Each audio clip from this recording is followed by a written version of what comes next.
right? Yes, so we were talking Yes, about teacher. okay, so we were talking about the reading. Teacher.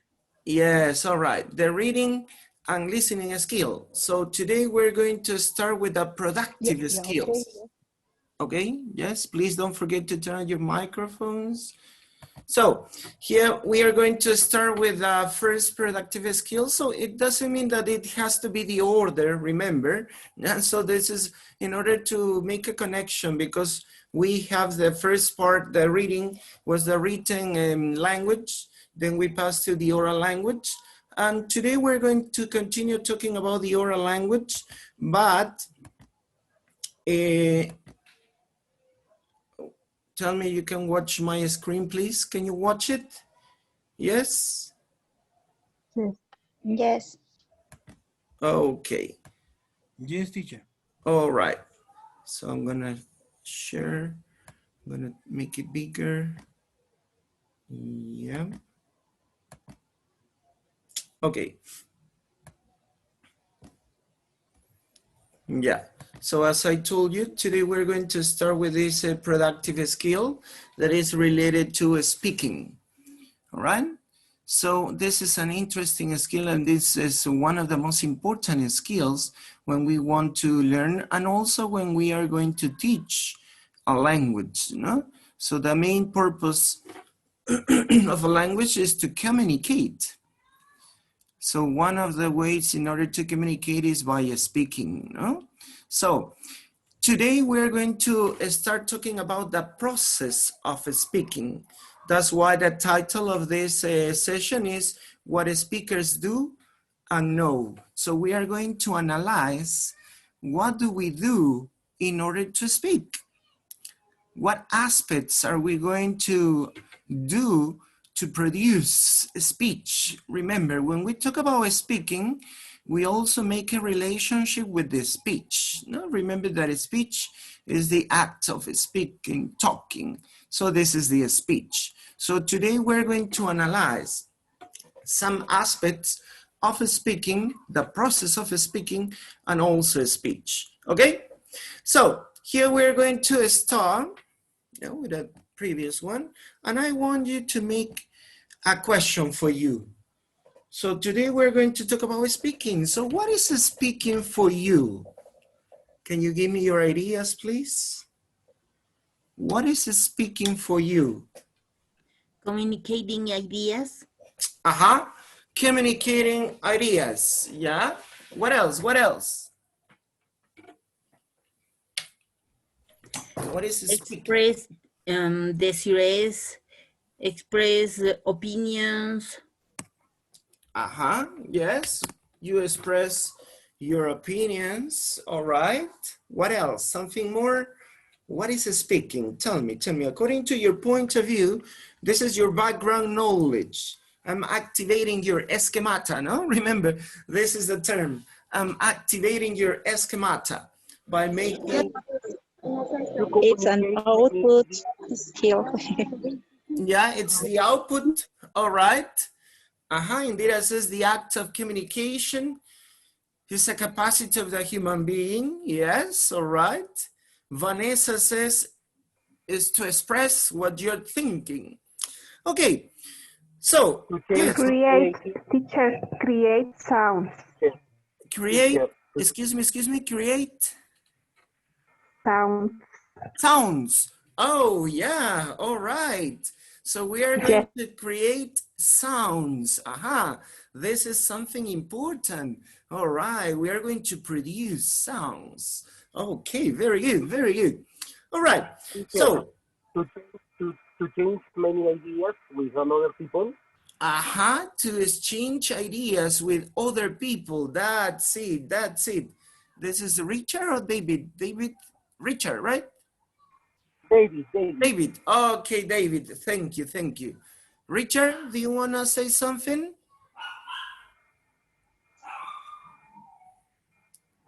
No, Richard?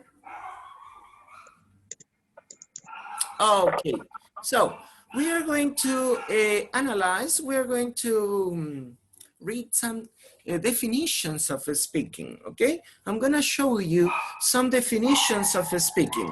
So here you have, speaking is the process of building and sharing meaning through the use of verbal and non-verbal symbols in a variety of contexts. Notice, speaking is a process. So it involves a lot of actions to do, not just one action. That's why it means here says a process. What are you going to do? You are going to build and share meaning. Build is to construct, to create, to make up. And share, as you said, share means that you're going to exchange, all right? You're going to exchange meaning. Through what? What is the mean? Through symbols. What kind of symbols? Verbal and non-verbal symbols in a variety of contexts. Notice this definition of speaking. Remember, you're going to build and share meaning or information using verbal and non-verbal symbols in different situations, in different contexts. All right? So this is one definition of speaking. Now, another one, according to Brown, is a famous linguist and professor, Burns and Jones, these are linguists too. According to these people, speaking is an interactive process of constructing meaning that involves producing and receiving and processing information. Notice here, all right? So you are going to interact. Notice it's an interactive process. As in the first definition says, you're going to construct meaning, you're going to build meaning. And what does it involve? You're going to produce, receive, and process information, all right? So notice these three aspects of speaking. You produce, but also you receive, all right? Because you are going to exchange, not just speak or talk, and the other person listen. No, it's an interactive process, all right? It's an interactive process. You produce, then you receive, and you decodify or process the information that you received, all right? So notice this meaning or these definitions of speaking. Remember, this is interactive, no? So it means there is you have to make interaction with other people, all right? Okay, so, yeah, some of your partners are coming. Just a minute, please. All right. Okay, so notice here these two definitions, okay? So we are going to construct, share, process, decodify information using different medias or verbal and non-verbal symbols. And we are going to do it in different contexts, no? In different contexts. Okay, now, let's continue with the other point. Here you have, speaking is the action of conveying information or expressing one's thoughts and feelings in a spoken language. This is another definition of speaking. You are going to convey information, gather, remember, convey is similar to say gather, not gather information or expressing your thoughts, your feelings, using the spoken language. All right? So this is a more general definition of speaking. So notice there's different definitions of speaking. All of them, all of these definitions agree that this is an active process, that you're going to construct, share, process information. All right, but this information is related to your thoughts and feelings, all right? and you're going to use verbal and non-verbal symbols on the spoken language, all right? So notice there's different definitions of speaking. So this is an important skill, remember, this is an important skill when you're going to learn or teach English, all right? Okay, now, let's continue here with, oh, what happened? Yeah, okay. So, we have analyzed that speaking is a process, interactive process. So what do the speakers, so the person who are going to speak, are going to do? So what are they going to do? What are we going to do in order to speak? Can you tell me? Do you have an idea? What are we going to do exactly when we speak?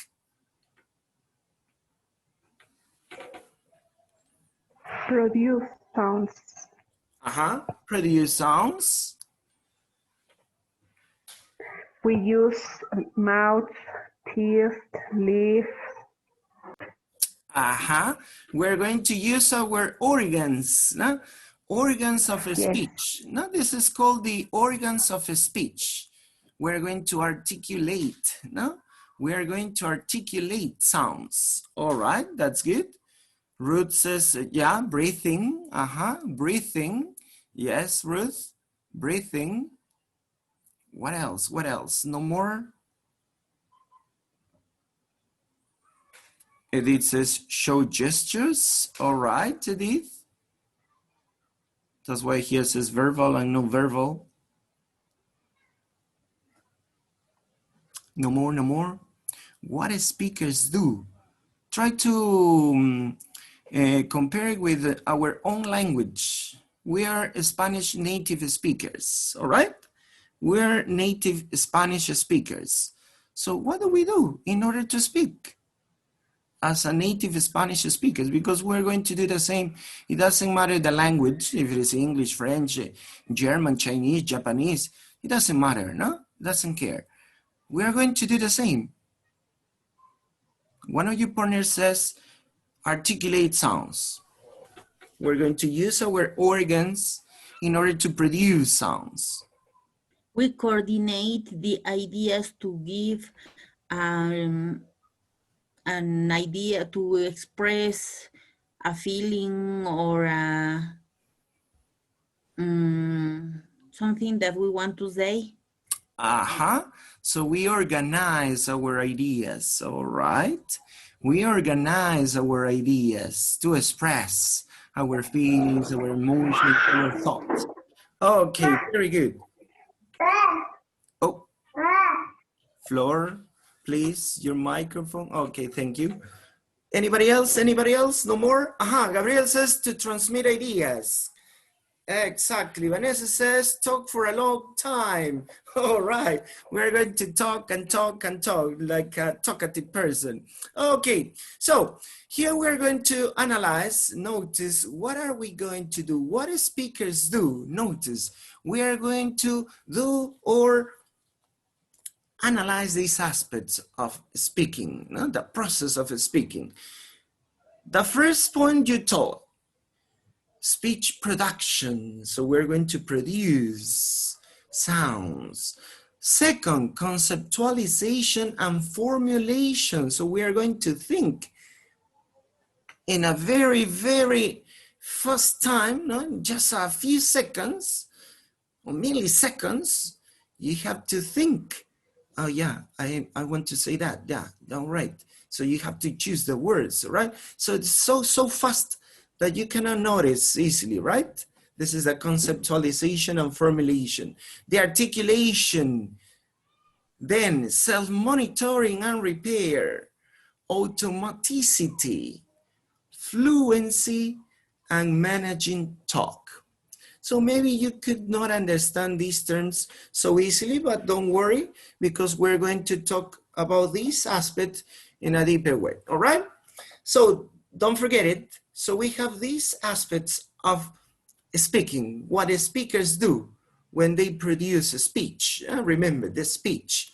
So the speech production, conceptualization and formulation, articulation, self-monitoring and repair, automaticity, fluency, and managing talk.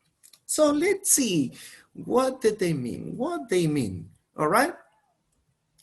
Let's start with the first part, the speech production. What does it mean, speech production? This is the process in which words are selected to be spoken. They are phonetically formulated, then articulated, and at the end are ready to be performed by the vocal apparatus. So we are going to, remember, we are going to select words to be spoken, then we are going to formulate these words phonetically, then we articulate these, and at the end, we're going to perform these sounds by the vocal apparatus, all right? So this is the speech production. Remember, you select the words, then you formulate them, articulate them, and perform these sounds, no? These sounds by the vocal apparatus, all right? So this is, in general, the speech production, all right? Don't forget it. We select, then we formulate it phonetically, articulate the sounds, and then we're ready to perform by using the organs of speech, you know, the mouth, the lips, the teeth, you know, the tongue, because the tongue is the main articulator to produce sounds, all right? So we're going to use all of them. So in order to make this a speech production, we have some characteristics. Remember, features are the characteristics of a speech production. Can you tell me some of them? Do you have any idea what are the features, what are the characteristics of a speech production? Or when we speak, remember the speech production is speaking. So what are the characteristics of speaking? It means that we're going to use the oral language. Can you tell me, do you have an idea?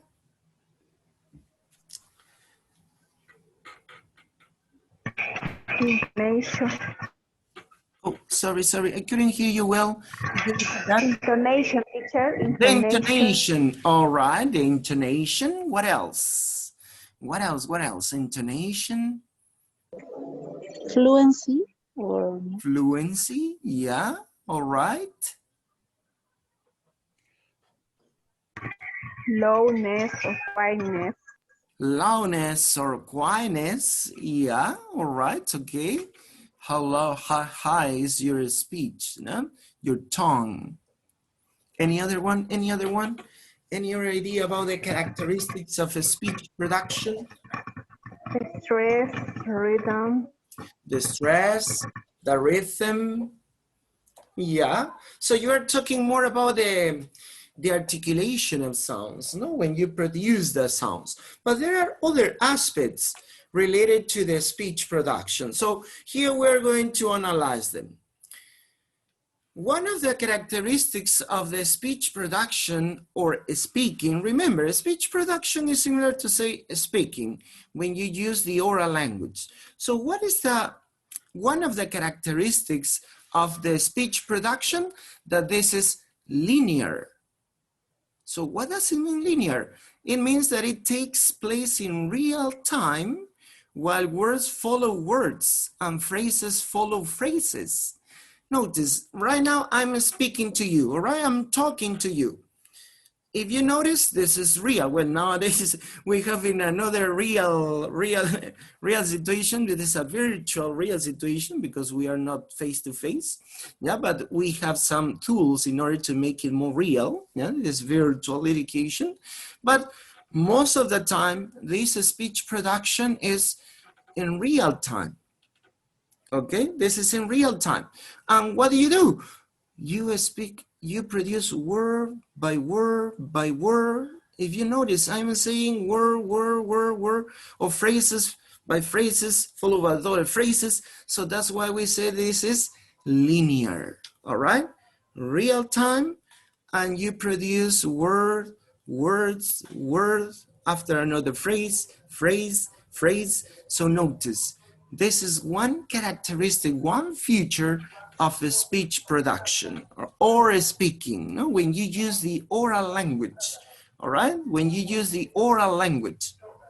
Now, another feature, now we're going to pass to another feature, is utterance. Do you have an idea? Can you tell me what is the meaning of utterance? Do you know what it means? Utterance?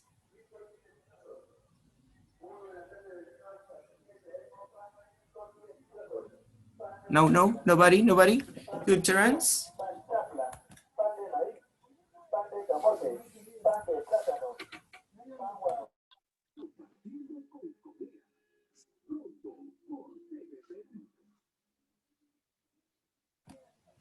No, nobody?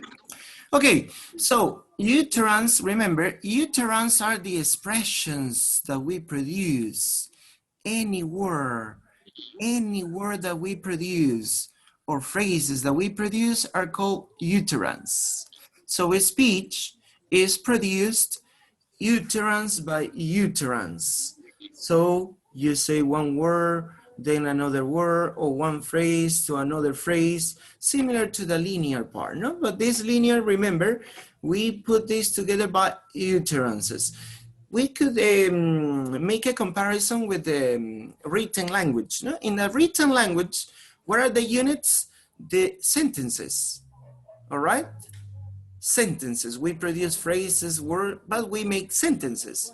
So in an oral language, we call them utterances. Yeah? Sentences are similar to utterances. Sentences in a written language, utterances in a spoken language. Don't forget it. So we are going to produce, remember, we're going to produce utterance by utterance. Another characteristic related to the speech production, notice here you have a picture of the utterance. So anywhere, no, fork, tundra, cat, blue, sad. So we could produce a lot of words, sometimes with no particular meaning, all right? Sometimes with no particular meaning. When we organize, when we select words to produce meaning, so you produce the speech, all right? Another characteristics is interlocutor. So who are you talking to? For example, now I'm talking to you. You are receiving a lesson, all right? So I'm not talking to the wall or to the air. No, I'm talking to you. So there is an interlocutor, all right? A person who listened to me, all right? So this is another characteristic of the speech production. That's why here it says interactive, all right? You produce, then you receive, process, and then you reply. So notice here, there is an interlocutor, all right? This is another feature of a speech production. Another one is that this speech production is contingent and spontaneity. Contingent means that this real-time process with a limited thinking time. So you have just a few seconds, no? To analyze, to select the words that you want to produce. And also it means, or it makes that it would be spontaneous. Most of the speaking is spontaneous, is not planned, no? Most of them, no? Most of them. For example, my speech, because this is my speech, it's semi-planned, because I try to make some notes, no? I try to check the important points that I'm going to talk.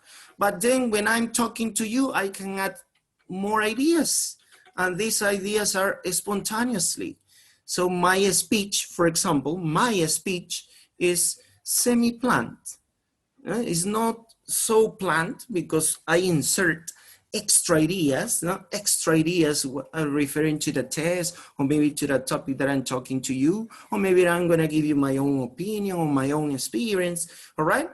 But I prepare some aspects, some important aspects to be taught, to be produced.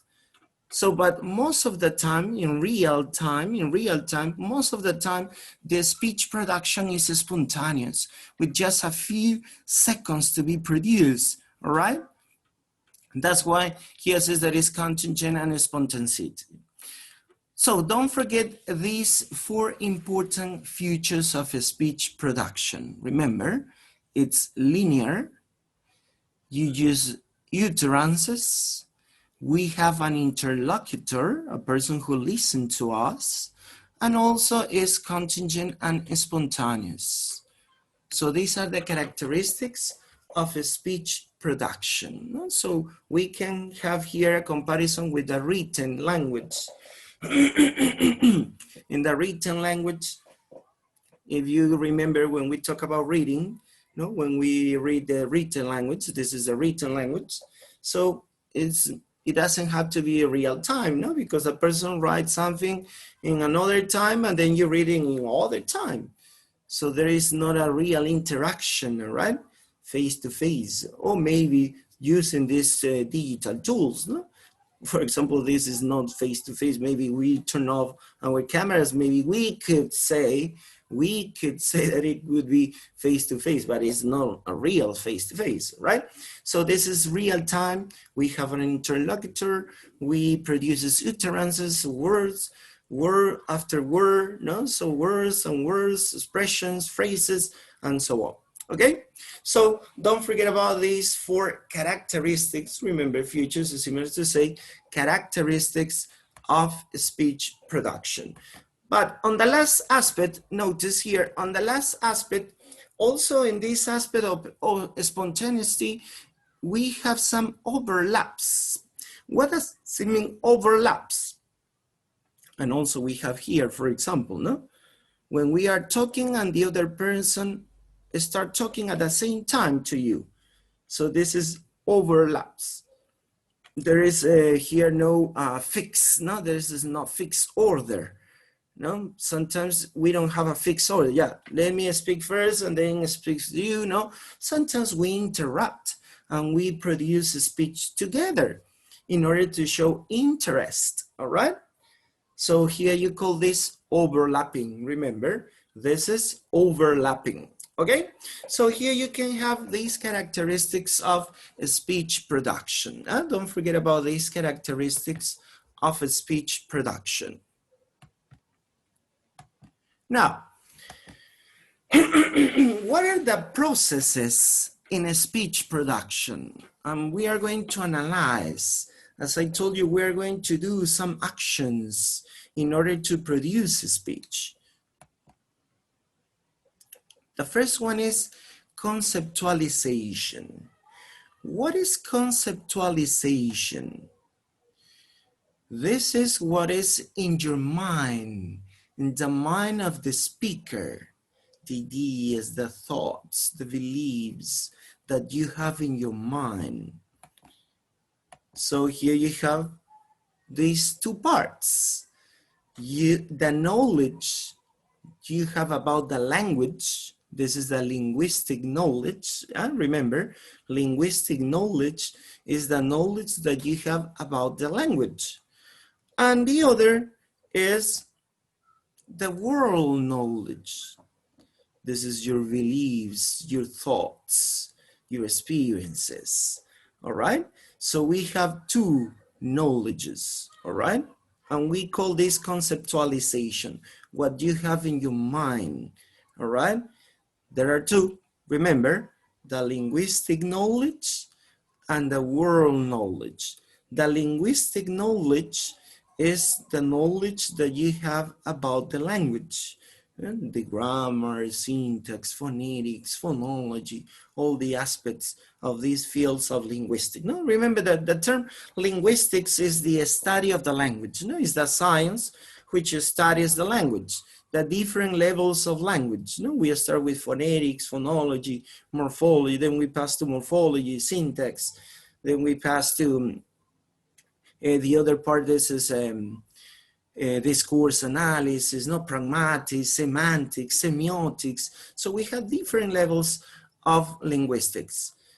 And this is the knowledge that we have. And we are going to use this knowledge to produce a speech.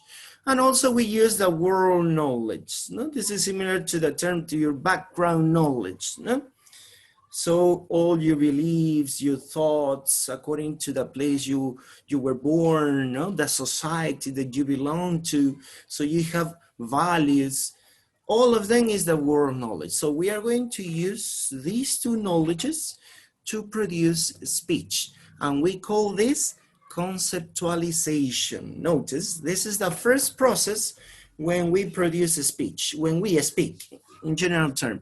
When we speak, the first step is conceptualize. What is the second? Let's see the second.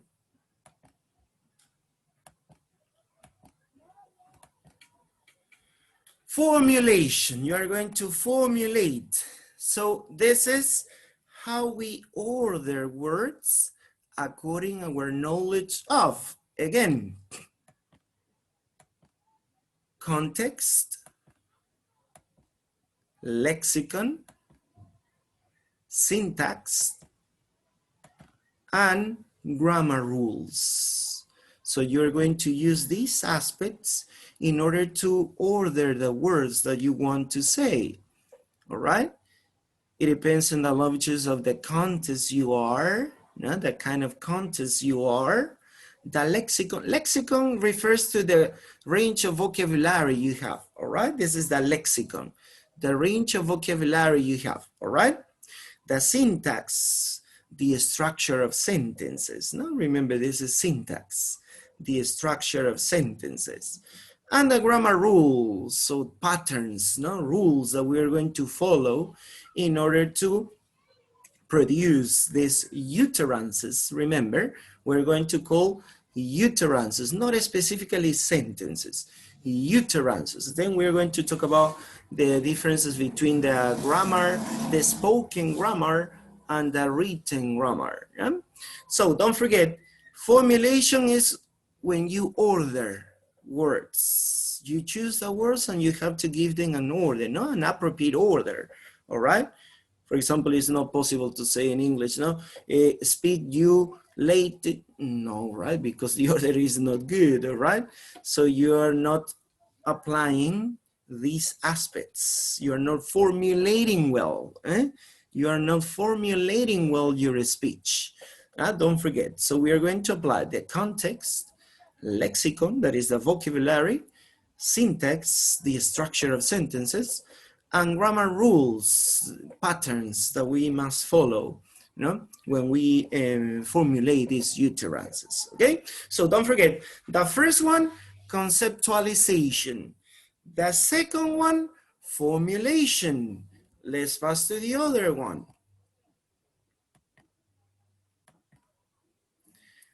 Articulation. And most of you told me, teacher, speaking is when you produce sounds, but you forgot the previous actions. It's not just producing sounds or articulating sounds. Before that, you have to conceptualize and formulate, and then you articulate.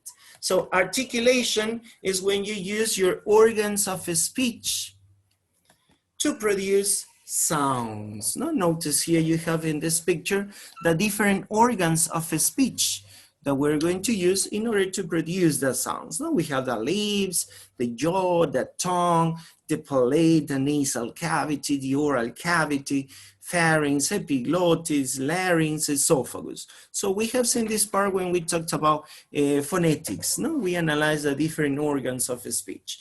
And we are going to use them in order to articulate or produce sounds. No, don't forget that we are going to conceptualize, formulate our thoughts, and the sounds become words. No, the thoughts and sounds become words, right?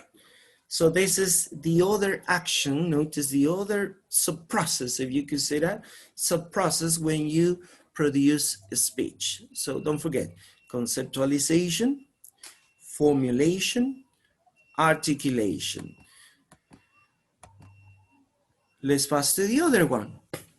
The other one is self-monitoring or repair, and repair. Self-monitoring means that you are going to monitor yourself. You are going to check yourself, no? If you are right or wrong, what you are saying is right or wrong. Most of the time when you speak, you don't do that, right? You don't do that. For example, we use this term more when we talk about a second language acquisition, no? For example, we as Spanish speakers, sometimes we try to compare, no, Spanish to English. Oh yeah, the subject is here, no, the verb is here, oh, we use auxiliary. So we are monitoring the input of the English language because we are checking, yeah, we are analyzing, this is monitoring. So when we speak, sometimes we don't monitor ourselves, but sometimes we correct ourselves. Maybe you produce an incorrect word. Oh no, so sorry, I want to say beer, no tear. You are checking, no tear. Oh, sorry, no, it was not correct. The other was not correct. Okay, and you say it again. So this is self-monitoring and repair. Not to say that word again, that you know you were mistaken. You had a mistake, but most of the time it doesn't happen, no? Because this is spontaneous, no? This speaking is spontaneous, but sometimes you say it again one word if you think that you are not correct, all right? So this is another, notice, I'm going to make it a feedback again. Conceptualization, formulation, what is the third? Articulation, then self-monitoring and repair. Notice the processes that we're going to use in order to speak. Remember, we're going to use them to produce speech, all right? The other one is automaticity. Notice, automaticity. What do you mean by automaticity? Automatic, no? It comes from the word automatic. What does it mean? Automaticity. When you are used to use a language, you can answer many things automatically, correct sentences done. That's it, all right? Yes, when you have a spontaneous speaking, fluent, you don't need too much time to produce it, or you don't have to think too much. For example, when we are just learning another language at the beginning, sometimes we think too much. But if you practice a lot and you do it again and again and again, you become automatic and you are not going to think too much to say something. So you are producing the automaticity. So this is speak without occupying your mind in lower details. You just talk, you know, because you have an inner speech, you know, that you are going to produce. You are not going to think too much, all right, in some details. So this is called the automaticity, all right?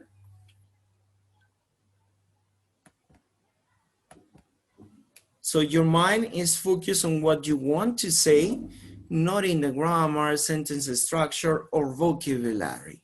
So you just stop because you have just inherit, no? So this is natural. It becomes natural.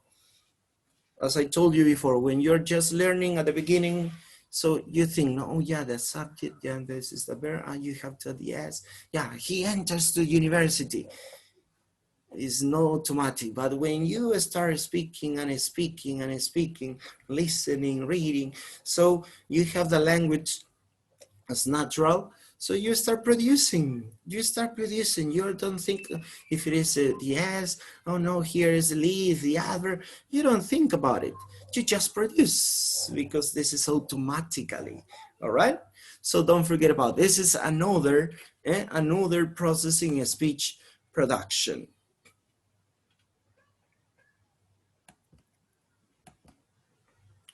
The other one is fluency. What do you mean by fluency?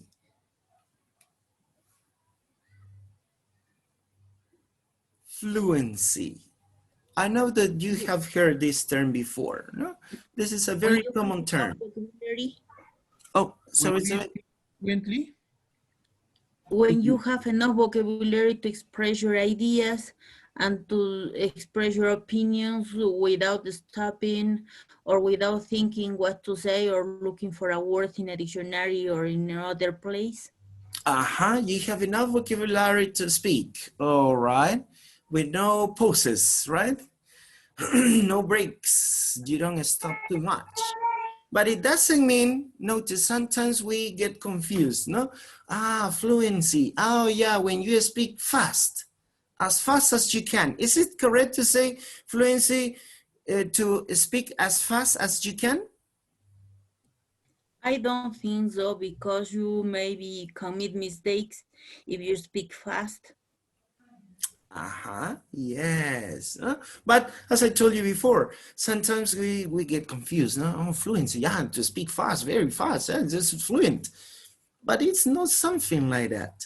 Fluency, as your partner says, involves vocabulary. When you have a great range of vocabulary and you can speak in a smoothly way, no? In a connected way.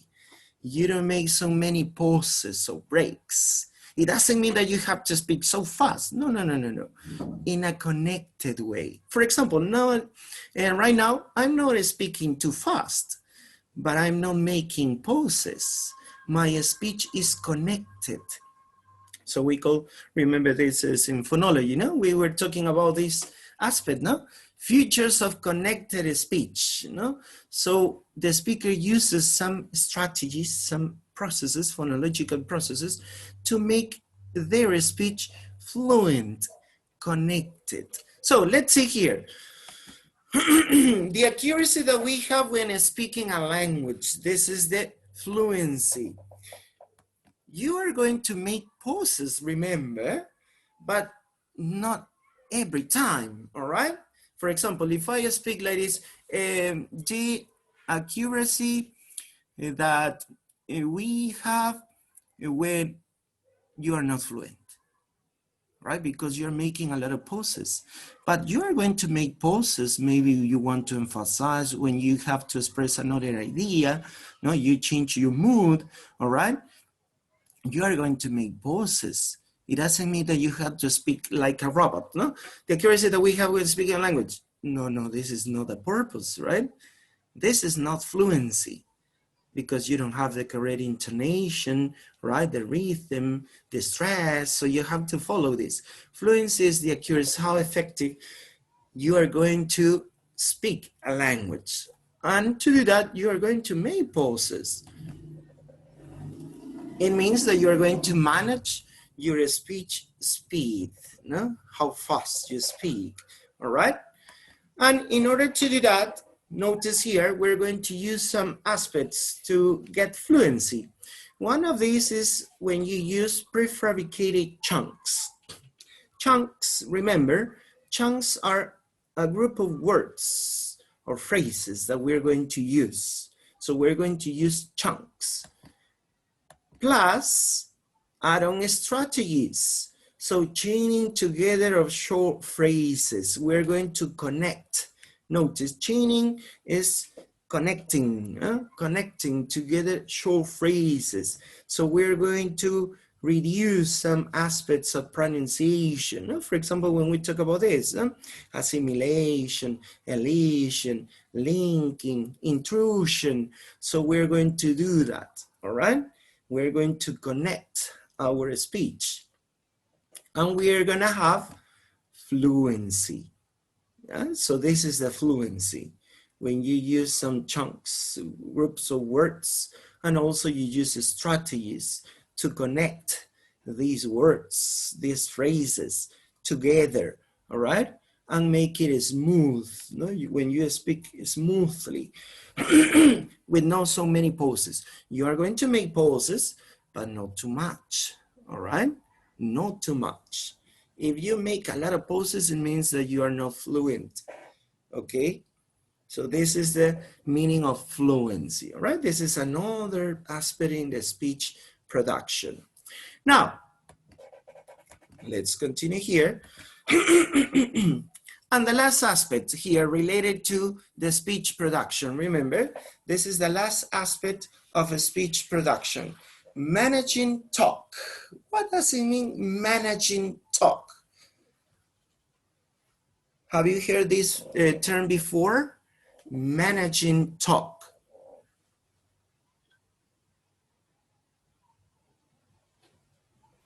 Making an effort to speak, to say correct ideas, the idea that we want. Yeah, all right. You make an effort to express your ideas correctly. All right.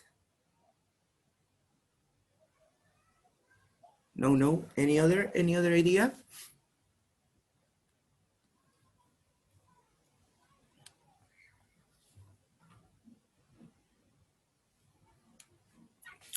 Okay, so let's see what is managing talk. It deals with how we interact when speaking a language. The interaction, remember, speaking is an interactive process. You have an interlocutor. Remember, there one a person who speaks and a listener, but then this listener becomes a speaker too, and then you become a listener. So there is an interaction, notice. So it deals with how we interact when speaking a language, all right? So we are going to manage turn taking. You have your turn, the other person has a turn, but remember that we sometimes have overlaps. It's not so fixed, but we have some turns. No, we have to respect what the other people is talking. No, we cannot interrupt any time. No, so we have this ability. No, we have this ability how we are going to interact with the other person. So this is managed turn taking. And as I told you, we have to avoid overlapping. Remember, overlapping is when two people are talking at the same time. Sometimes it happens because this is natural, all right? Oh, yes, I agree with you. So the other person is talking, oh, I think Vizcara must be out of the palace. Oh, yes, I agree with you.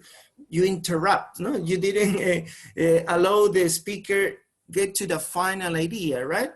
So, but it means that you are interested of the other person, but you don't have to do it so much, all right? So we have to try to avoid, overlapping. No, it shows respect to the other person too. Okay, so this is managing talk. Remember, managing talk deals with how we interact when you speak. Yeah? The turn taking, here it emphasizes in the turn taking, and overlapping. Don't do it too much. Yeah?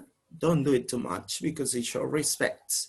Okay, so notice here all the different aspects and the different processes to speech production. All right? So can you tell me? Let's make a feedback in order to pass to the other topic, because we have two topics, what speakers do and what speakers know. So with these parts, we're finishing what speakers do. So what are the processes of a speech production? Can you remember? What are the process of a speech production? What do we start? Which is the first process? Tell me please. Don't be afraid, don't be afraid. What is the first process? Conceptualization. Excellent, very good. Conceptualization. What is conceptualization?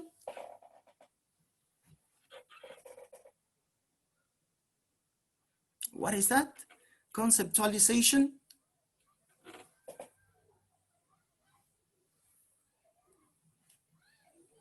No, no, no, nobody. It's what Conceptualization. is in the mind of the speaker. Yes, very good. What you have in your mind, no? In the speaker's mind. That's it, the linguistic knowledge and the word knowledge, no? What is the second? The second process of a speech production? Formulation. Yes, very good. And what is formulation? How we order words according our knowledge. Aha, how we order words. Yeah, this is in general, remember. How we order words. It depends on the grammar rules, the syntax, no? The context. So it depends on many factors, no? So don't forget, conceptualization, what you have in your mind, the word knowledge and the language, the linguistic knowledge. The second, formulation, how you order, okay? How you order the words chosen, no? Because you're going to choose some words, how you're going to give them an order. It depends on the grammar, rules, the syntax, the context, and so on. No? What is the third? Articulation. Uh-oh. Articulation. Yes. Yes, articulation. What is articulation? When you produce sound You produce. Yes, you produce. Teacher, sorry, what was the second? The second one is formulation, remember. Formulation, when you order words, yeah? When you order words, depending on many factors, no? Such as grammar rules, syntax, context, and so on. This is formulation. The third one is articulation, when you produce sounds, no? So your thoughts and the sounds becomes words. This is the third. Four.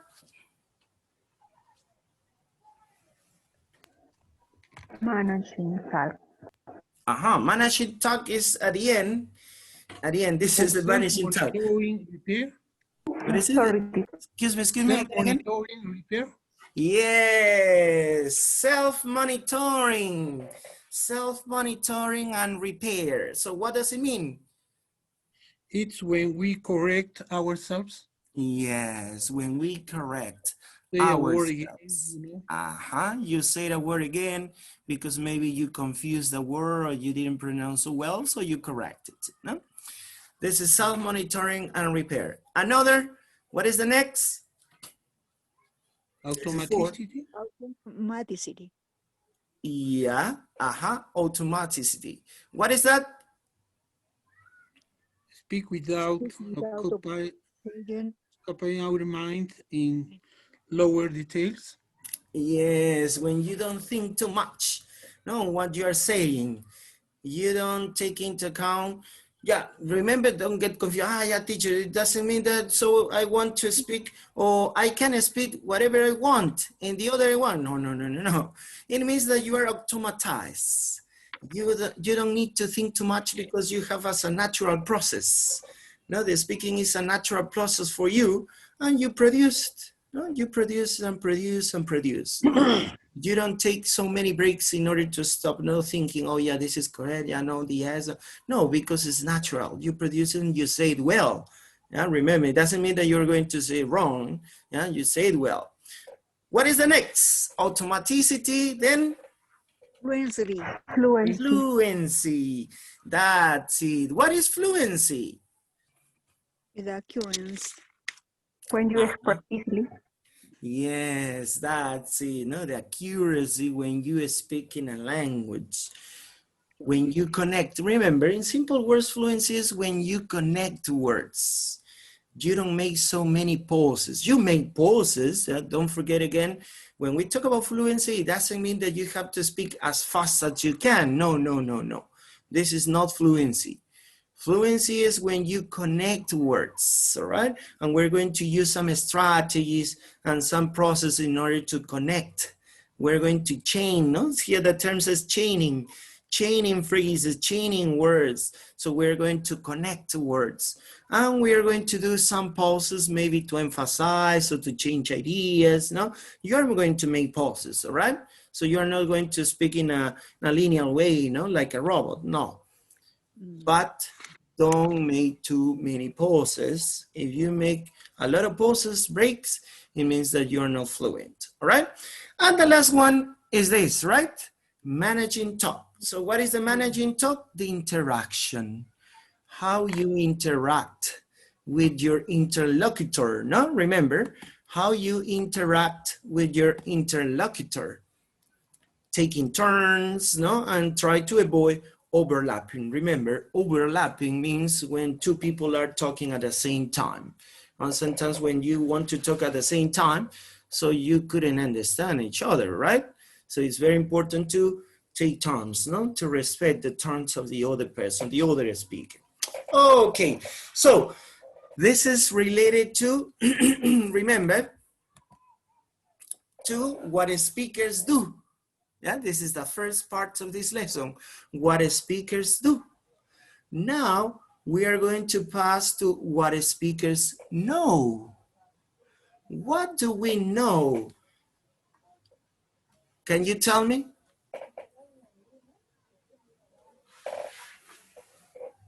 What do we know in order to speak?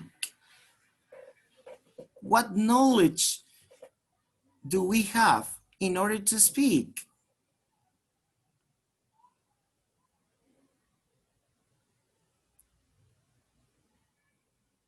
The background of the knowledge of experiences, the life or the things that they have written. Yes, you're right. That's it. Exactly. This is one of the knowledge that we have in order to speak. Vocabulary too, teacher. Yes, the vocabulary. What else? What else do we know? Linguistic. Yeah, linguistics. That's it, that's it. Tell me more, tell me more. What do we know as a speaker?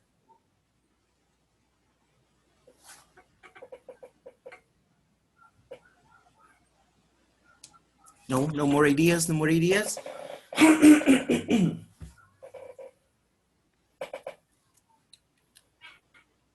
Okay, so we are going to analyze what do we know. Here we have these knowledges. We are going to take into account these three aspects that we know as a speaker. One of them is the extra linguistic knowledge. Then we have the linguistic knowledge and the speech conditions. With these three aspects, we are going to produce a speech. We are going to use our extra linguistic knowledge.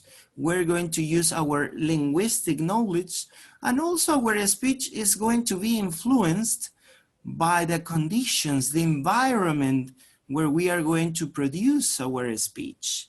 So these are the three main factors, including in what the speakers know. Let's start talking about the first of them. Remember, knowledge that is relevant to speaking can be categorized either as a knowledge of features of language. This is the linguistic knowledge. Remember, linguistic knowledge is the features of the language. Features, characteristics, the characteristics of the language. All right, this is the linguistic knowledge. The future, the knowledge that we have about the features of the language. Or the other knowledge that is independent of the language.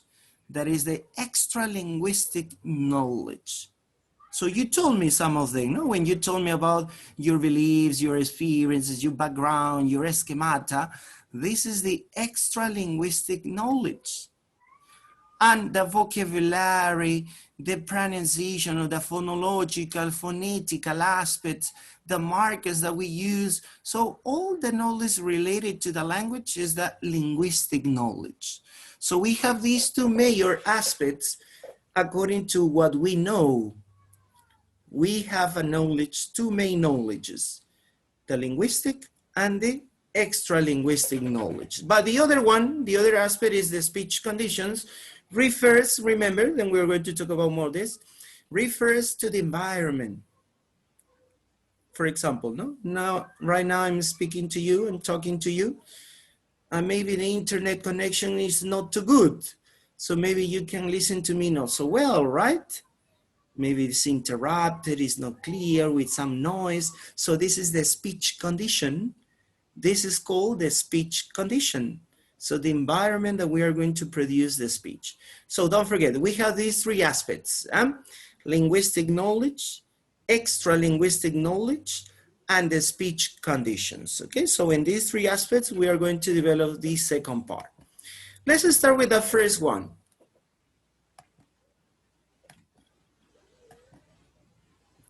The kinds of knowledge that speakers bring to the skill of speaking comprise extra linguistic knowledge, such as background knowledge of topic and culture. So this is the extra linguistic knowledge, the background knowledge of topic and culture. And the linguistic knowledge, including discourse knowledge, speech act knowledge, and knowledge of grammar, vocabulary, and phonology. Notice all the aspects related to the linguistic knowledge. We have the discourse knowledge, the speech act knowledge, knowledge of grammar, vocabulary, and phonology. So we have these two aspects of knowledge in speaking. We are going to use our background knowledge of the topic and culture. We are going to use our knowledge of discourse, our knowledge about the speech act. A speech act is similar to say the functions of speaking, like requesting, suggesting, making an offer, no, offering. So we call this speech acts. Don't forget functions that we have on speaking. Also, we have the analysis of the language, that is the grammar, vocabulary, and phonology. All right, so don't forget about these two aspects.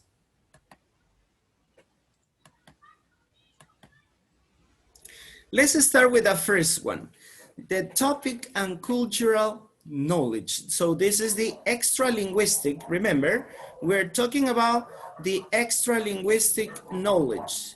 And one of them is the topic and cultural knowledge.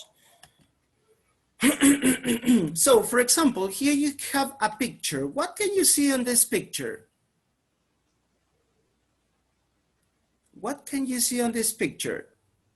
People coming from different parts of the world. Yeah. And with what different happened? cultures, different cities, schools, Okay, and okay. maybe many differences. All right. Aha, indeed. The woman, no, the girl, you have here a bubble with a question mark, no? So it means that the girl doesn't understand what the other people are talking, but not exactly because of the language. Maybe they are speaking in the same language, but what's the problem here? That they don't share the same information. They don't share the same background knowledge. So the topic and cultural knowledge refers to the common information, remember, the common information shared by people having a conversation. This includes common experiences as well. As your partner says, maybe they are from other regions, no? And the girl is from another region, and they have some costumes and values different from hers. So maybe she couldn't understand what they are talking, or maybe they have different jobs. No, let's imagine the others are lawyers and the girl is a teacher, and they start talking about laws, rules, state, national rules, about taxes. But the girl doesn't know what about this, right? So she's lost, no, because she couldn't understand. Yeah? So don't forget here, the topic and cultural knowledge refers to the common information shared by people having a conversation, such as experiences. No? They have experiences, values, beliefs, according to each society, you know, the place they were born, right? So this is the topic and cultural knowledge. Topic means that if you know about a topic that the other person is talking, And cultural is about your beliefs, your values, your experiences, the costumes that you have, all right? So this is one extra linguistic knowledge. Remember, the extra linguistic knowledge, when we talk about the topic and cultural knowledge, when people share the same or almost the same information and they could understand easily, all right? The other one is the context knowledge. Notice this is referring to the extra linguistic. Now we are talking about the extra linguistic knowledge. The first one was topic and cultural knowledge. Now the context knowledge. It allows a speaker to make reference to immediate context. This situated nature of a speech means that it is characteristically elliptic. That is, words, phrases, whole clauses are left out because they are redundant. So we are going to use ellipses. Ellipses mean when you take out, all right? You leave out words. You leave out words or phrases. For example, no? One of the persons says, oh, tomorrow we will have a great party. And the other says, oh, sounds good. Oh, sounds great. What happened here? The person who answered person B, didn't use the complete sentence, right? Because the complete sentence, oh, it sounds great. Oh, it sounds good. So what did the person do? Reduce it, leave out. These were it. And you say, oh, sounds good, sounds great. So this is the context. So we are going to make reference to immediate context. Sometimes we're going to replace, we are going to replace some words from another in order not to repeat. Or we omit words because we know the other person knows about what we are talking about, all right? So this is the context knowledge. Remember, the context knowledge. We're going to use ellipses. We're going to leave out words which are redundant, which are not necessary for the understanding, no? Sounds great. Yeah, the other person is going to understand me, right? Maybe grammatically it's incorrect. Maybe grammatically it's incorrect. We go to the rules of grammar or syntax. No, it's not good. But sometimes we are going to omit that. Then we're going to talk about the difference between the written grammar and the spoken grammar. Okay, so we're going to make some omissions to some words or phrases. If they are redundant, it doesn't mean that you are going to take out words because you want. No, you take out words, you leave out words which are redundant. They are not necessary or they are repeated. So you replace these words or you take out these words, right? For example, some of the cases is when you talk about the same person. For example, Carlos is a scientist and he likes. You don't say Carlos is a scientist and Carlos likes. No, he. You use pronouns. No? Or you could take it out. No? Carlos is a scientist and likes. Notice here, when you speak, you can do that. Maybe in the written form is not so correct, but in an oral way, you could do it. All right?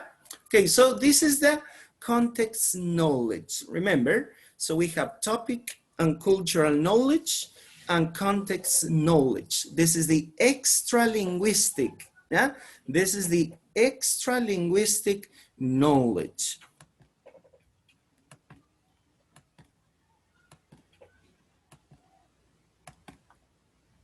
Other characteristics of a spoken language are high frequency of personal pronouns, especially you and I. The use of substitute forms, I don't think so. Notice you use this, so. No? The use of the language, that is words and expressions that make direct reference to the context. Here you have the demonstratives, no? The demonstratives, this, that, there, here, over there, no? So it indicates place, position, movement, time, no?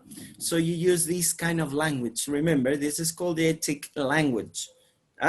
So notice, in the context knowledge, we are going to use some special language, right? We use pronouns, I, you. We substitute forms, I don't think so. So remember this expression. What does it mean, this expression? I don't think so. What does When it you mean? don't No agree creo. with, So you tell something, no? Oh, according to my point of view, I think the Beatles are better than the NSYNC, let's suppose. And you'll be, oh, I don't think so. So you're replacing, you don't say, oh, I don't agree. I don't think the Beatles are better than the NSYNC. No, you substitute all the complete sentence with just one expression. I don't think so. And notice you are substituting, you're reducing. You're reducing. Notice that you're reducing. You don't have to say, no, I think the NSYNC are better than the Beatles. You could do that. Don't worry, it's not correct. No, yes, it's correct. You could do that. But when we speak, we substitute, all right? We substitute, we reduce these whole sentences using phrases. And you are saying the same, no? I don't think so. So it means that you don't agree with the other person's opinion, right? Okay, so notice we have these characteristics of a spoken language. So we have the extra linguistic, we have the topic and cultural knowledge, and then we have the context knowledge. Then we have the other one, sociocultural knowledge. What can you see on this picture?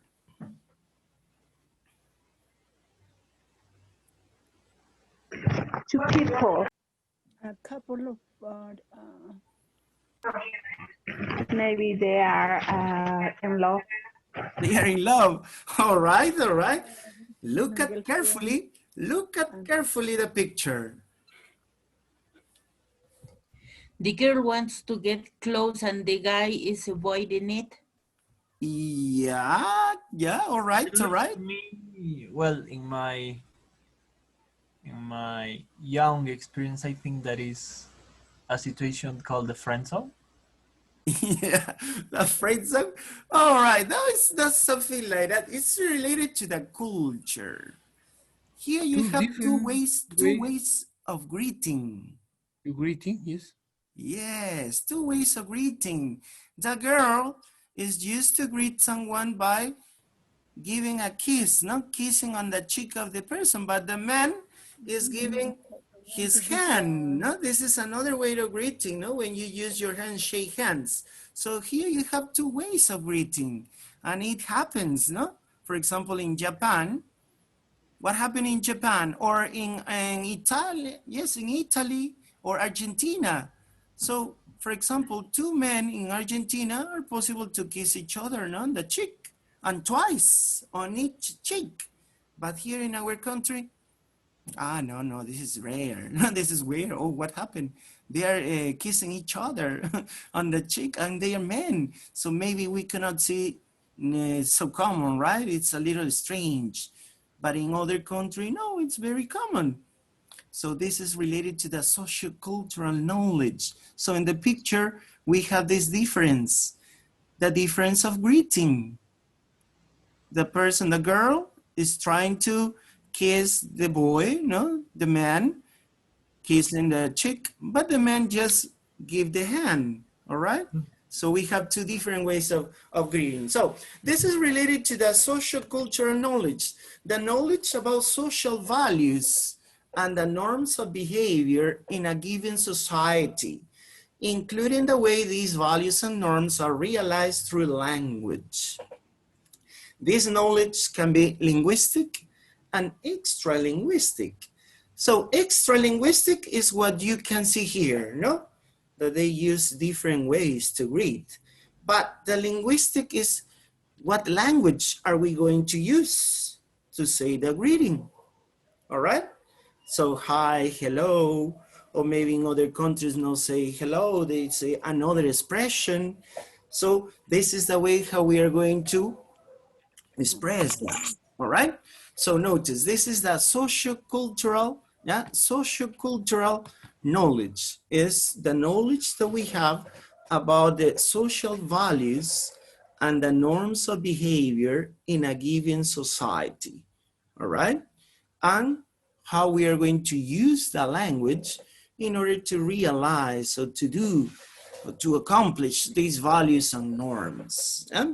So you have these aspects, yeah, before passing to the linguistic knowledge. So let's feedback. When we talk about extra linguistic language, we have topic and cultural knowledge. The other is the context knowledge. And the last one is the sociocultural knowledge.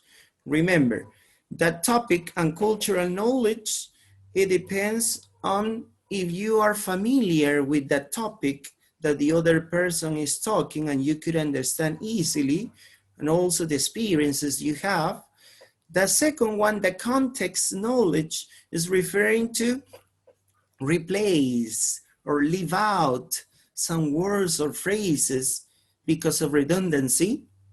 And the third one is the values, the norms of behaviors in a given society and how you use the language to accomplish these values and norms. And so don't forget, we have these three aspects in the extra linguistic knowledge. Now, let's pass to the last one, the linguistic knowledge. What is the linguistic knowledge? First, we are going to talk about the general knowledge. When we talk about the general knowledge, we are going to identify three aspects. The purpose. Here we have the purpose of the conversation. So we have here two, transactional and interpersonal. Transactional means when you convey or exchange a specific information, all right? Interpersonal is when you maintain social relationships. So transactional is maybe when you go to a bank and you talk to the receptionist, no? And you start talking about your account, maybe, no? You want to know about the amount in your account, how much you can take it off or no. So this is the transactional. When you want to buy something, no? You go to the supermarket and you ask about the prices of the quality of the product, no? And then you start talking. So this is the transactional. Interpersonal is just to maintain social relationships. When you have a conversation with your friend, you know, talking about families, jobs, or maybe you tell a joke. No? So the purpose here of this communication is to have a social relationship. Okay, so here we have two purposes of communication. Remember, transactional and interpersonal. Okay? Okay, teacher. The second one is the interaction. We have two, non-interactive, interactive. For example, non-interactive, here is similar to this kind of a speech. This is a combination of non-interactive and interactive. And you listen and maybe you take some notes, or maybe when you go to the airport, no, and you hear the number of the flights, and then you have to move to the number of the gate, no, and you search for some information. So this is a non-interactive because one person or one thing is talking and you receive and do something. Is not just listening, because if you don't do anything, so it means that it's just listening. But here you're going to do something. Maybe you go to the door to ask to another person. So you interact with this information that you receive, you interact. So, but not specifically with the person who spoke, all right? And the other one is the interactive. Real, this is real, face to face. No, this is the interactive. You speak and the other person listen and speak too. And replies, and then you listen and you reply. So this is interactive, okay? This is the interactive. So notice these two. And the third one, it's planning. If your speech is planned or unplanned. No, I give you this as an example. No, for example, my speech has these both, all right? Because some of the information that I'm giving to you, most of the information that I'm giving to you, I prepare it. I plan what to say. Yeah, first I'm going to talk about this, then I'm going to talk about this, finally I'm going to give this conclusion. So I plan my speech in a general way. But I insert inside my planned speech, I insert an unplanned speech because I give my opinions, I give examples, no? So notice here, plan and unplanned. Most of the time the speaking is unplanned, no? When you have a conversation with your friend, you don't plan what you have to talk, right? When you go to visit to your friend, so you don't say, yeah, tomorrow I'm going to visit my friend, I'm going to talk about this, then I'm going to ask this. I don't think you do that, right? So it's unplanned. Plan is more in lectures, speeches, classes, no? That you have to present something, so you have to plan your speech. So notice these three. This is related to the journey. What type of interaction or communication of a speech? It depends on the purpose, the interaction, and planning. And don't forget about it. This is the journey knowledge. The journey knowledge. Now, another aspect of here, I'm going to give you some more examples. The journey knowledge, for example, airports announcements. Purpose, transactional. Because you're going to receive some specific information, right? The time of your flight, no? How long you have to wait, no? What things do you need to do before enter to the plane, before entering to the plane, and so on. So you receive some specific information. Participation, non-interactive, because you don't talk personally with the indications given, no, by the speaker, no? So you can listen. Everybody play flight 11, go to gate number 10, and so on. Plan, because the speaker plan what this person has to talk, right? So here you have the three, notice the three. The sports commentary, transactional again, non-interactive, unplanned. Job interview, it's transactional, interactive, because the other person is going to interact with you. He is going to make you some questions and you have to answer those questions. Partly planned, because the other person is going to prepare, no? Some questions and some repose, and maybe you prepare to give some responses to, no? Oh yeah, maybe they are going to ask this question. Yeah, how can I say? Yeah, I'm going to say like this, and you prepare it, no? But sometimes you just do it spontaneously. Then you have the service encounter. This is a transactional, interactive, and planned. Joke telling, when you tell a joke to your friends. Interpersonal, notice this is interpersonal because you're making a relationship, social relationship. Partly interactive, because the other person tells the joke and the other one listen, maybe reacts with, oh yeah, that's funny, oh, it was so funny. So this is a partial interaction.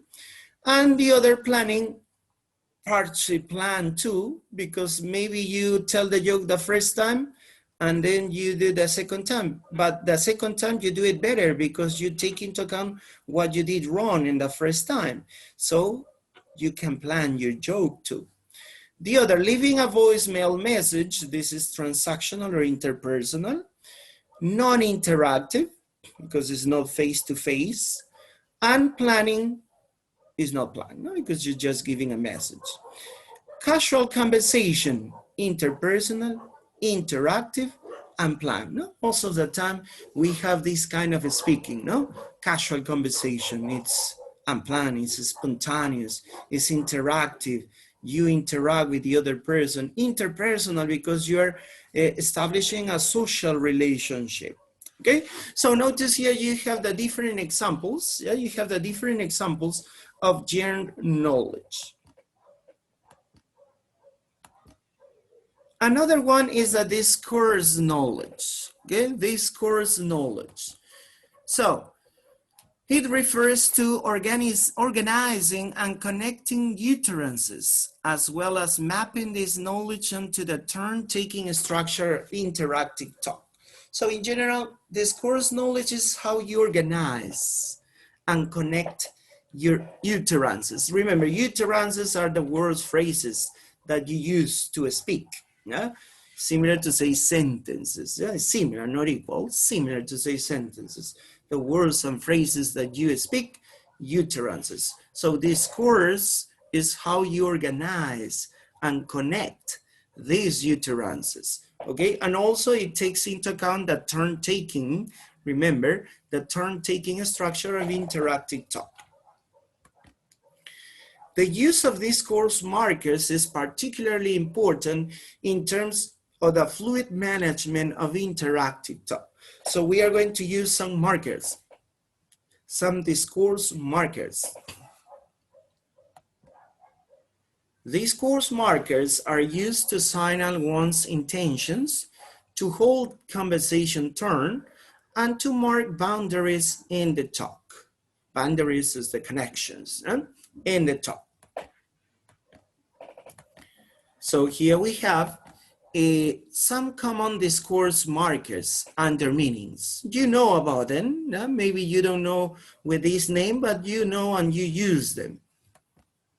For example, you have these two words, right now, anyway. So notice these are discourse markers. So they mark the beginning or closing of a segment or talk. Anyway, you start with this, no? And maybe you can change the topic, no? So they mark the beginning or closing of a segment of talk. Right now, anyway. Well, this is a very common word, no? Well, it's a very common way to initiate a turn or linking it to the preceding turn. Well, according to my point of view, notice you start talking, it's your turn. You are initiating with this word. No? What's your opinion? Oh, well, my point of view, and you start talking. This is a discourse marker, remember? Oh, you use this. Oh, used to respond to the previous speaker's utterances with implications of surprise. Oh, yeah, that's wonderful. Oh, so it was so amazing. And notice, you use this marker too.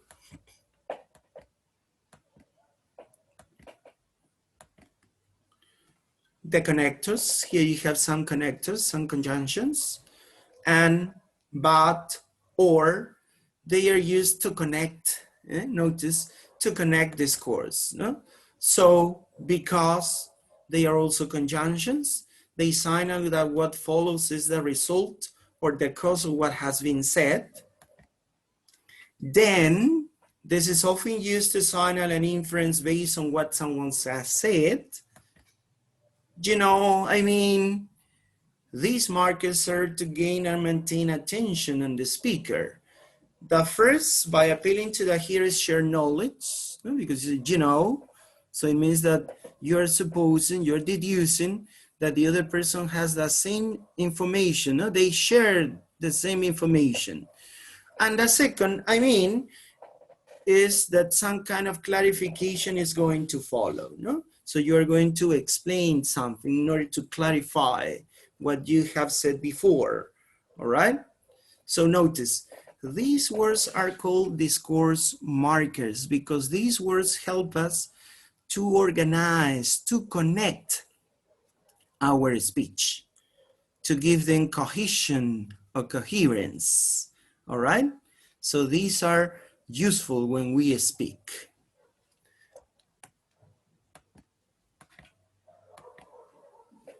The other one is the pragmatic knowledge. What is the pragmatic knowledge? It describes the relation between language and its context of use including the purposes, functions for which language is being used. Pragmatic knowledge is knowing how to do things with language, taking into account its context of use. This in turn means knowing how to perform and interpret a specific speech acts. Remember, we were talking about this, no? The speech acts. The speech acts are the functions, the purposes of communication, reasons for communicating. So you communicate to another person to request something, or to give, or to ask for permission, or to give permission, to suggest something. Notice, you have some reasons, some functions, some purposes, and we call this the speech acts, remember? And this is called pragmatic knowledge.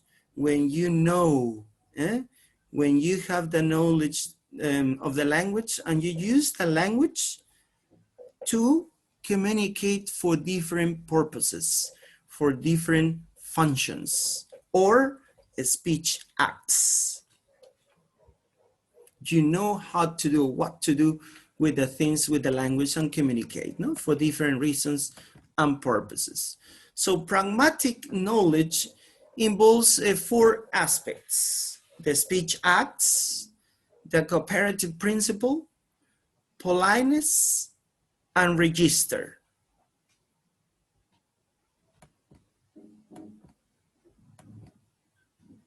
Let's start with the first one, and I talk to you about this aspect, no? The speech acts.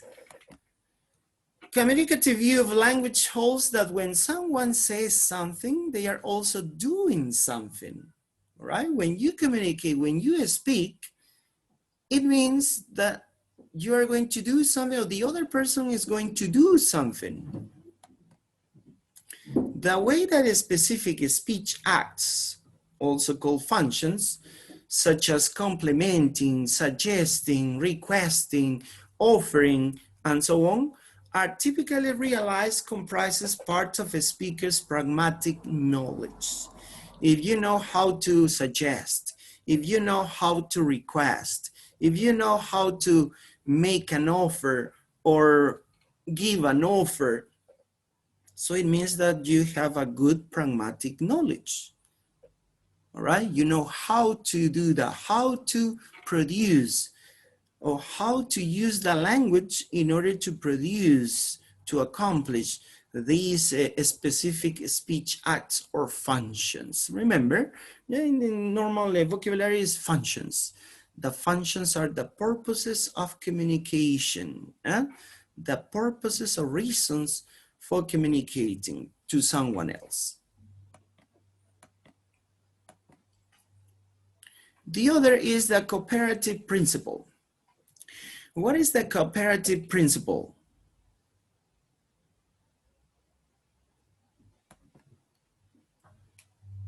Interpreting the communicative force of a speech acts and knowing how to respond, notice, how to respond appropriately, assumes that participants in a speech event are playing the game accordingly. So cooperative principle means, in a general term, to respond appropriately, how to respond, how to answer appropriately. So in order to do that, we are going to have some maxims. So this is like a rules, like a rule, norms, in order to analyze this principle. The first one is the quantity. When you make your contribution, just as informative as required. So you don't talk too much. Your answer is specific. You give the correct information with not so many words. No, for example, if you say, one person tell you, do you have the time? And you say, oh yes, it's 8:30 or 8:30. It's concise, it's precise. But what happens if you say, do you have the time? And the other person says, oh yeah, it's 8:30 at Greenwich at 11 or at midnight or afternoon, and you give more and more information. So this is not according to quantity. So your information must be concise. You have to give the information as required, not too much. So this is one of the norms, no maxims that we have to do in order to be cooperative. Oh, sorry. The second one is quality. If your information is valid, is true, right? This is very important. When you talk to someone else, you have to give, or your contribution is that you have to give information that is true, valid, no lies. Okay, this is so important. The third one is the relation. If your contribution is relevant, if it is important, it's necessary, it's an important information for the other person, for the other speaker, all right? And the number 4 is the manner. Avoid obscurity and ambiguity. Be brief and orderly.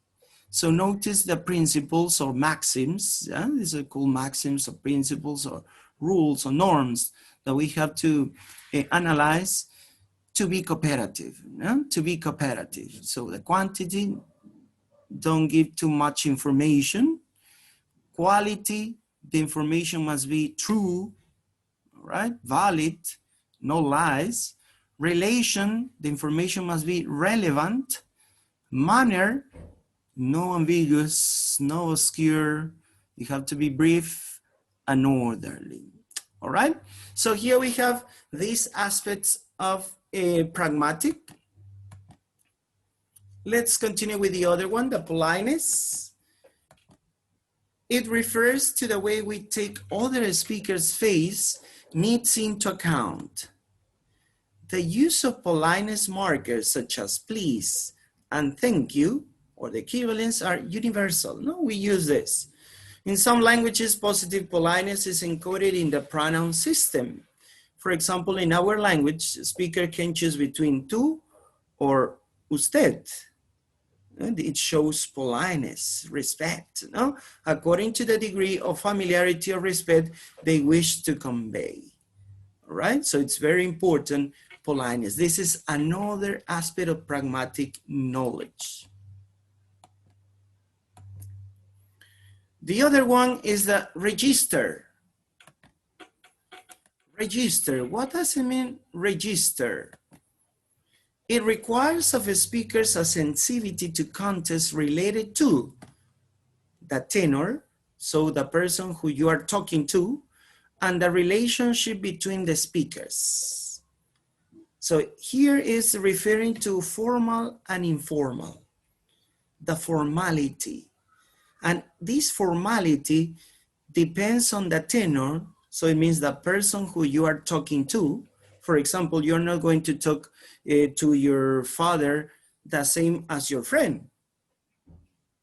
So you use another kind of language, right?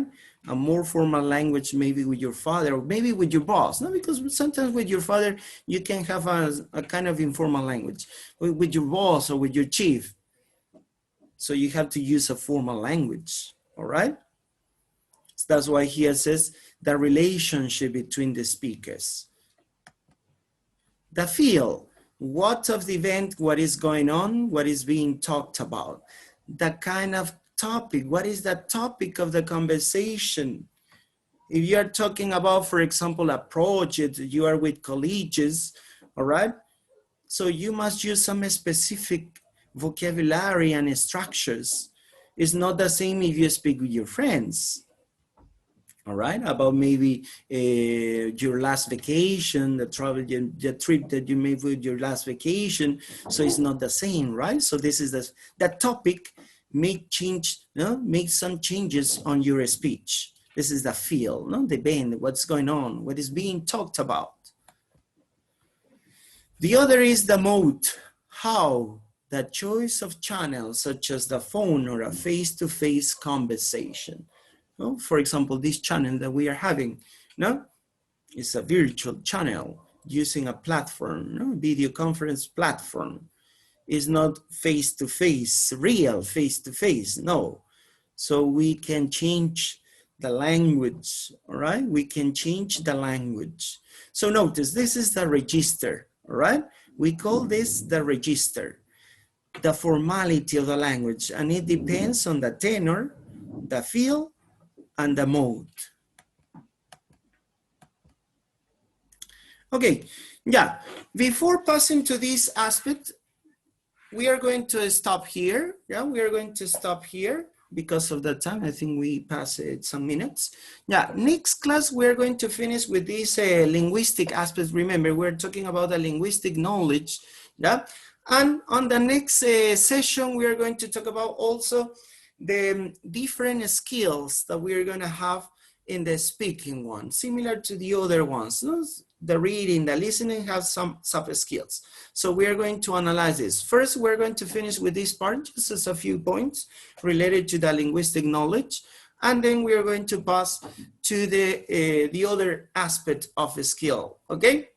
So that's all for today. Have a nice weekend because we had just one day more, okay? And take care a lot, yeah? Try to take care a lot. Be careful with your actions. We have now more permissions, but try to take it calm, yeah? Take your precautions, yeah? And you can keep safe and sound. No? This is the common expression, keep safe and sound. Okay, that's all for today. Bye-bye.